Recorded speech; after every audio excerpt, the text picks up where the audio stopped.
حضرت حلیمہ سعدیہ رضی اللہ تعالی عنہا جب حضور صلی اللہ علیہ وسلم کو مکہ مکرمہ لے کر آئیں تو آپ صلی اللہ علیہ وسلم گم ہو گئے۔ حلیمہ سعدیہ رضی اللہ تعالی عنہا رو رو کر نڈھال ہو گئی۔ ایک بوڑھا آپ سے کہنے لگا، ہمارا ایک بت ہے جو سب کچھ بتا دے گا کہ آپ کا بیٹا کہاں ہے۔ جب اس بت کے پاس گئے اور اس کے سامنے محمد صلی اللہ علیہ وسلم کا نام لیا تو بت اوندھے منہ گر پڑا اور کہنے لگا، بسم اللہ الرحمن الرحیم۔ حضرت حلیمہ رضی اللہ تعالی عنہا کا تعلق قبیلہ سعد سے تھا، جو اس دور میں فصاحت اور بلاغت اور پانی کی شیرینی کی وجہ سے مشہور تھا۔ سرور کائنات حضور نبی اکرم صلی اللہ علیہ وسلم کا ایک خاص حوالے سے حضرت حلیمہ سعدیہ رضی اللہ تعالی عنہا سے ایک گہرا تعلق تھا۔ آپ صلی اللہ علیہ وسلم نے بچپن میں عرب کے دستور کے مطابق اپنی ماں کے علاوہ ایک اور پیاری گود میں بھی اپنی عمر کے ابتدائی چند سال گزارے۔ حضرت حلیمہ رضی اللہ تعالی عنہا حضرت صلی اللہ علیہ وسلم کی رضائی والدہ بھی تھیں۔ شرفائے عرب میں دستور تھا کہ بچوں کو ماں کے پاس نہ رکھتے تھے، بلکہ اکثر پرورش اور فصیح زبان سیکھنے کے لیے دوسری عورتوں کو دے دیتے۔ اس لیے عموماً قرب و جوار کے قبائلی دیہات کا چناؤ کیا جاتا۔ بچے دیہات کی کھلی آب و ہوا میں پرورش پاتے اور پھر چند برس بعد ان کے والدین انہیں واپس لے جاتے۔ یہ رواج اس وقت اس قدر مستحکم تھا کہ تھوڑے تھوڑے عرصے بعد دیہات کی غریب عورتیں خود ہی شہر میں آتیں اور جو بچے اس مدت میں پیدا ہوئے ہوتے انہیں ان کے ماں باپ کی مرضی سے ساتھ لے جاتیں۔ سرور کائنات حضور نبی کریم حضرت محمد صلی اللہ علیہ وسلم جب اس کائنات میں رونق افروز ہوئے تو شروع میں انہوں نے 7 روز تک اپنی والدہ ماجدہ حضرت بی بی آمنہ رضی اللہ تعالی عنہا کا ہی دودھ پیا۔ اس کے چند دن بعد تک حضرت صوبیہ رضی اللہ تعالی عنہا نے دودھ پلایا۔ اسی اثناء میں قبیلہ بنی سعد کی چند عورتیں بچے لینے مکہ آئیں۔ ان عورتوں میں حضرت حلیمہ سعدیہ رضی اللہ تعالی عنہا بھی شامل تھیں۔ دوسری سب عورتیں مالدار گھرانوں سے بچے لینے میں کامیاب ہو گئیں، لیکن حضرت حلیمہ رضی اللہ تعالی عنہا کو کوئی بچہ نہیں مل سکا۔ انہیں خود خبر نہ تھی کہ قسمت ان کی جھولی میں کون سی عظیم ہستی ڈالنے والی ہے۔ اس وقت مایوس ہو کر واپس جانے ہی والی تھی کہ معلوم ہوا کہ سردار قریش عبد المطلب کا ایک یتیم پوتا اس دنیا میں آ چکا ہے۔ خاوند سے مشورہ کیا کہ اس بچے کا باپ تو دنیا میں ہے نہیں کہ جو اس بچے کی پرورش کے عوض ہمارے ساتھ مالی طور پر کچھ سلوک کرے۔ البتہ اس کے دادا کی شرافت اور اعلیٰ نسبی سے یہ توقع ہے کہ خدا اس بچے کے طفیل ہماری بہتری کی صورت کر دے۔ شوہر نے کہا کہ کچھ مذائقہ نہیں، اس بچے کو ضرور لے لو، خالی ہاتھ جانا اچھا معلوم نہیں ہوتا۔ حضرت حلیمہ رضی اللہ تعالی عنہا فوراً جا کر ننھے حضور صلی اللہ علیہ وسلم کو لے آئیں۔ انہیں کیا خبر تھی کہ یہ بچہ دین و دنیا کا سردار ہے اور اسے دودھ پلا کر وہ ابدی سعادت و عظمت حاصل کرنے والی ہیں۔ ان دنوں عرب میں قحط کا عالم تھا۔ خشک سالی کی وجہ سے جانوروں کے تھنوں میں دودھ سوکھ گیا تھا، خود عورتوں کو بھی دودھ بڑی مشکل سے اترتا تھا اور ان کے بچے بھوک سے بلبلاتے تھے۔ حضرت حلیمہ سعدیہ رضی اللہ تعالی عنہا جو بنو سعد بن بکر کی کچھ خواتین کے ساتھ مکہ آئی تھی، ان کے ساتھ اپنا بھی ایک شیرخوار بچہ تھا، یہ بھی بھوکا پیاسا ہر وقت روتا رہتا تھا۔ حضرت حلیمہ سعدیہ رضی اللہ تعالی عنہا کا بیان ہے کہ جس دن میں نے سرور کائنات صلی اللہ علیہ وسلم کو گود میں لیا، ہماری حالت یکسر بدل گئی۔ میری خشک چھاتیوں میں دودھ اتر آیا اور ہماری اونٹنی کے تھن بھی دودھ سے بھر گئے۔ دونوں بچوں نے خوب سیر ہو کر دودھ پیا اور ہم نے بھی خوب اونٹنی کا دودھ پیا۔ جب مکہ سے چلنے لگی تو ہمارا مریل گدھا جو سارے قافلے کے پیچھے چلتا تھا، بہت تیز رفتاری سے چلتا ہوا سارے قافلے سے آگے چلنے لگا۔ میرا خاوند اور قافلے کے دوسرے لوگ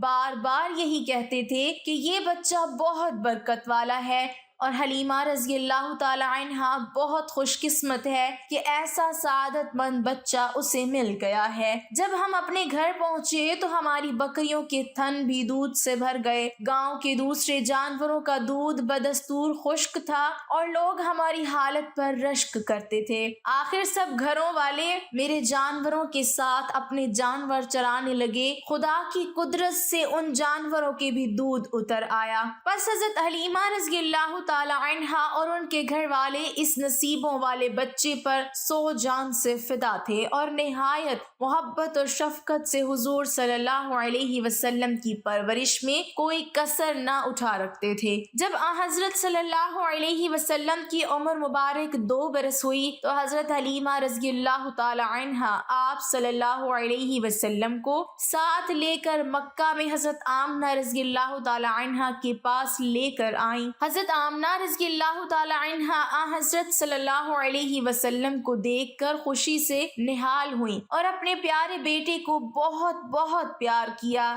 ماں کا بچے کو اب جدا کرنے کو جی نہ چاہتا تھا، لیکن حلیمہ سعدیہ رضی اللہ تعالی عنہا نے کہا مکہ کی آب و ہوا اس وقت بہت خراب ہے، بہتر یہی ہے کہ آپ فی الحال اس بچے کو میرے پاس رہنے دیں۔ حضرت آمنہ رضی اللہ تعالی عنہا نے صورتحال کو سمجھتے ہوئے حضرت حلیمہ سعدیہ رضی اللہ تعالی عنہا کی بات مان لی اور یوں حضرت حلیمہ رضی اللہ تعالی عنہا آپ صلی اللہ علیہ وسلم کو پھر سے واپس اپنے قبیلے میں لے کر آ گئیں۔ حضور نبی کرم صلی اللہ علیہ وسلم نے 5 برس تک حضرت حلیمہ رضی اللہ تعالی عنہا کے پاس پرورش پائی، حتیٰ کہ یہ واقعہ شق الصدر پیش آیا۔ اس کے بعد آپ صلی اللہ علیہ وسلم کو آپ صلی اللہ علیہ وسلم کی والدہ ماجدہ حضرت آمنہ رضی اللہ تعالی عنہا کے سپرد کر دیا۔ حضرت حلیمہ رضی اللہ تعالی عنہا اس کے بعد عرصہ دراز تک زندہ رہیں۔ ان کا سن وفات ٹھیک طرح سے دستیاب نہیں۔ سن 8 ہجری میں جب حضرت صلی اللہ علیہ وسلم کی عمر مبارک 61 برس تھی، آپ صلی اللہ علیہ وسلم جعفرانہ میں گوشت تقسیم فرما رہے تھے۔ اس وقت حضرت حلیمہ رضی اللہ تعالی عنہا حضور صلی اللہ علیہ وسلم کے پاس تشریف لائیں۔ حضور صلی اللہ علیہ وسلم نے خود اپنی چادر مبارک بچھا کر ان کو بے حد تعظیم و تکریم کے ساتھ بٹھایا۔ گو کہ بعض روایات میں اس بات کی اس طرح تردید ملتی ہے کہ وہ حضرت حلیمہ سعدیہ رضی اللہ تعالی عنہا نہیں بلکہ ان کی بیٹی اور حضور صلی اللہ علیہ وسلم کی رضائی بہن تھیں۔ حضرت حلیمہ رضی اللہ تعالی عنہا کی 2 بیٹیاں انیسہ اور حذافہ تھیں، جبکہ ایک بیٹا عبداللہ تھا۔ غرض اس بات سے قطعاً شک نہیں کہ حضرت حلیمہ رضی اللہ تعالی عنہا وہ جلیل القدر خاتون تھی جن کو حاصل ہونے والی سعادت پر پوری تاریخ اسلام ہمیشہ رشک کرتی رہے گی۔ حضرت حلیمہ سعدیہ رضی اللہ تعالی عنہا جو حضور نبی کریم صلی اللہ علیہ وسلم کی رضائی ماں ہیں، انہوں نے جب حضور نبی کریم صلی اللہ علیہ وسلم کا دودھ چھڑایا تو انہیں لے کر ان کے دادا حضرت عبد المطلب کو دینے کے لیے مکہ مکرمہ آئیں اور وہ آپ صلی اللہ علیہ وسلم کو حرم کعبہ میں حتیم کے پاس لے گئیں۔ حتیم کے پاس انہوں نے آواز سنی کہ اے حتیم، تجھ پر آج بہت مہربانی ہوئی ہے کہ تجھ پر نور کی سخاوت ہوگی اور تو آج بالائی روحوں کی منزل بنے گا۔ اس سے قبل حضرت حلیمہ سعدیہ رضی اللہ تعالی عنہا کی حضور نبی کریم صلی اللہ علیہ وسلم کے شق صدر کا واقعہ پیش آ چکا تھا اور وہ بہت خائف رہتی تھیں۔ یہی وجہ تھی کہ آپ رضی اللہ تعالی عنہا ہر وقت حضور نبی کریم صلی اللہ علیہ وسلم کی حفاظت کرتی رہتی تھیں۔ آپ رضی اللہ تعالی عنہا نے جب یہ آواز سنی تو حیران ہوئی کہ اس وقت تو وہاں کوئی موجود نہیں۔ حضرت حلیمہ سعدیہ رضی اللہ تعالی عنہا اس آواز کی تلاش میں حضور نبی کریم صلی اللہ علیہ وسلم کو زمین پر بٹھا کر نکلی۔ ہر جانب سے بلند آوازیں ان کے کانوں میں سنائی دے رہی تھیں، لیکن آواز والا انہیں نظر نہیں آ رہا تھا۔ وہ حیران و پریشان واپس لوٹی تو حضور نبی کریم صلی اللہ علیہ وسلم اپنی جگہ پر موجود نہ تھے۔ آپ رضی اللہ تعالی عنہا غم کی شدت میں نڈھال ہو گئیں اور رونا شروع کر دیا کہ میرا یہ گوہر مجھ سے کون لے گیا۔ اہل مکہ نے کہا کہ ہمیں اس کا کچھ علم نہیں اور نہ ہی ہم جانتے ہیں کہ یہاں کوئی بچہ موجود تھا۔ آپ رضی اللہ تعالی عنہ نے جدائی کے غم میں اتنے آنسو بہائے کہ دیگر لوگ بھی آپ رضی اللہ تعالی عنہ کے غم میں شریک ہو گئے۔ اسی دوران ایک بوڑھا عربی لاٹھی ٹیکتا ہوا آیا اور اس شدت غم کی وجہ دریافت کی۔ حضرت حلیمہ سعدیہ رضی اللہ تعالی عنہ نے بتایا کہ میں محمد صلی اللہ علیہ وسلم کی داعیہ ہوں اور انہیں ان کے دادا کے سپرد کرنے آئی تھی۔ حتیم میں مجھے عجیب و غریب آوازیں سنائی دی تو میں بچہ چھوڑ کر ان آوازوں کے متعلق معلوم کرنے نکلی۔ جب واپس آئی تو بچہ یہاں موجود نہیں ہے۔ میں اس وجہ سے پریشان ہوں کہ اس طرح مجھ سے کیے گئے اعتماد کو ٹھیس پہنچ سکتا ہے۔ اس بوڑھے نے کہا کہ تم غم نہ کرو، میں تمہیں اس کے پاس لے چلتا ہوں جو اس بچے کے متعلق ہمیں بتائے گا۔ حضرت حلیمہ سعدیہ رضی اللہ تعالی عنہا راضی ہو گئیں اور وہ بوڑھا انہیں مکہ مکرمہ کے مشہور بت عزا کے پاس لے گیا اور کہنے لگا کہ ہم اپنے گم ہونے والوں کا علم اسی سے پاتے ہیں۔ پھر بوڑھے نے اس بت کو سجدہ کیا اور کہا کہ اے عرب کے خدا، ہم نے تیری وجہ سے بے شمار ہلاکتوں سے نجات پائی اور تیری مہربانیاں اہل عرب پر بے شمار ہیں اور تیرا حق ادا کرنا ہم اہل عرب پر لازم ہے۔ یہ اپنے گمشدہ بچے کے متعلق جاننا چاہتی ہے